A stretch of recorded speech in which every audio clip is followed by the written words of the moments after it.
C'est ça la vérité kon bu ñu nax sénégalais yi bu ñu tuur lëndëm sénégalais yi mais Cheikh Diba chiffres yi nga xam ne moom la ñu liggéeyee ci le programme triennal bii Sénégal actuellement di liggéeyee ak FMI mais Cheikh Diba moom moo liggéey ci chiffres yi est-ce que xam ngeen ne interlocuteur u Banque mondiale au niveau du ministère des Finances sur ces 2 dernières années mais Cheikh Diba la moom moo doon dem di négocier ji moom moo doon dem di waxtaani moom Cheikh Diba moomu lañ ñu wax tey ne chiffres yi mu doon présenté yépp ay nax sa xandang la que chiffres yi Cheikh Diba doon présenté yépp taf yëngal la que chiffres yépp ay fen la c'est dommage pour cette République et c'est dommage pour ce pays. J'ai même eu une information bu ñu may wax ñu ne ma Abdourahmane Sarr mi doon wax Oulimata Sarr sërëm la ma ne ko kon génnul ci fenkat yi de moom dajale nañ ko ci biir fenkat yi moom mu wax ñu ne rakkam wala magam ca biir fenkat yu anciens yi la bokkoon. Nous on est mal barré ce pays est mal barré parce que bu fekkee ne ñi ñu jiite respecté wuñ ñu à telle enseigne que ñu ñëw mun a jàkkaarloog sénégalais yi di leen wax ne chiffres yi dañ ko falsifié dégg naa ci biir wax bi ñu ne bor yi ancien régime bi toll na ci 16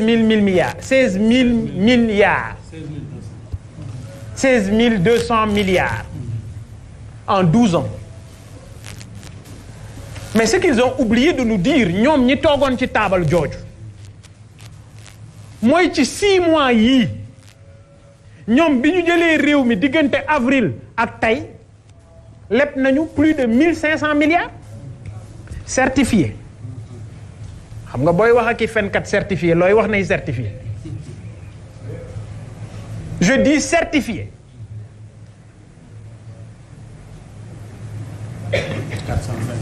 mais dégg naa sax ci biir wax bi mu ne 250 milliards yi FMI waroon joxe 230 milliards yi FMI waroon joxe ñoom ñoo ne FMI nañ ko fa bàyyi du dëgg c'est faux et moom Ousmane Sonko je le mets au défi le conseil d'administration du FMI examiné wul dossier Sénégal et wóoruñu sax ne fii ak décembre conseil d'administration bu FMI yeneen 130 yi ñu leen digoon danañu ko décaisser dégg naa ñuy wax ne FMI surfinancement bi mu waxoon ci rapport juin communiqué bi FMI génne en juin dafa waxoon ne Sénégal les signaux sont verts ñoom du dem lebi mantale waane waa ba jiiba lijjanti tiit ci xaalis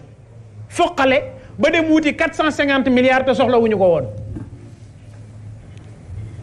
FMI bi muy wax surfinancement tout le monde sait que waxul woon surfinancement ci li fi weesu surfinancement ci ñoom la ñu jëloon ci xaalis la FMI doon wax kon bu ñu lëndëmal xel yi FMI diggante avril ak juin dafa ne Sénégal cool fine nice maanaam ñoom ni ñu yore woon réew mi ñoom nguur gi ñoom cuune yi ñoom daggkatu juuti yi ni ñu yore woon réew mi diggante avril ak juillet FMI dafa ne gongo ba ne inflation bi maîtriser nañ ko à 3,3 ba def projection croissance à 7,1 FMI moo wax ba ne dañu am surfinancement waaw léegi FMI dellu siwaat pour revue technique juillet ak septembre même FMI boobu moom moo ne Sénégal wat attention la ngeen waroon dajale ci xaalis muy mobilisation de ressources internes defu leen ko da ngeen prévoiroon am 2300 milliards ci biir documents yi ñu gis ne Sénégal mu ngi recouvrer 1800 milliards mu am moins-value bu 500 milliards moins-value bu 500 milliards waaw kon cin faqul bënnul la fa newoon jógu fa ku ko dindi mais plus grave nañu ubbi suñu bët bu Ousmane Sonko di wax nañuy déglu bu baax bu Ousmane Sonko di wax parce que lépp lu mu la wax jarul dóor sa doom Ousmane Sonko waa FMI dañu ñëw ne économie Sénégal mi ngi nekk ci situation yu difficile te ci weer yi ñu jëm day gën a difficile loolu la FMI wax mais FMI dafa ne dafa am ay secteurs yoo xam ne doxul FMI ne secteur yooyu bi ci njëkk mooy le secteur minier lu tax doxul comme moom day wax rek moo ñëw ne dafay renégocier contrat yi waaw bu fekkee ne da nga bëgg renégocier ay contrat man ma war a liggéey mais du ma liggéey dama naan xaaral ma xaar la ba nga renégocier li nga bëgg liggéey ba noppi moo tax secteur boobu taxaw beneen secteur bi taxaw ban secteur la mooy tabax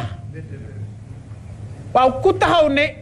am na ci ay barab yoo xam ne yëf yi leerul nañu arrêté opération de construction yi nañu arrêté opération foncière yi kan moo ko wax waaju ratax la ji koo xam ne bu ubbee gémmiñam rek sénégalais yi taf seen gémmiñ moom Ousmane Sonko c'est lui qui est à la base de cette situation économique qu'est en train de vivre le Sénégal. La mobilisation des ressources quand tu regardes le document bi nga xam ne def nañu ko mais document boobu dalay wax par exemple ci yéen ñiy liggéey ñuy dagg ci yéen impôt 2023 li état encaissé ci wàllu impôt ci yéen ñiy liggéey ñu leen di dagg impôt 21 milliards la woon 2024 xam nga ñaata la état bu Sénégal recouvré 11 milliards yàgg naa leen wax ne daggkatu juuti du feesal poche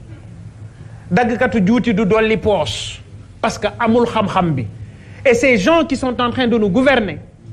ils ont montré leur incapacité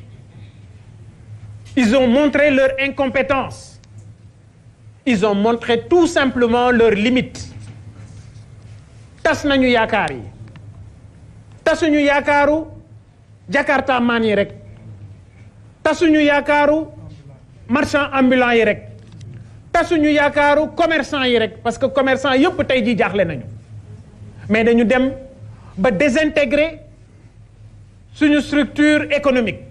dañu dem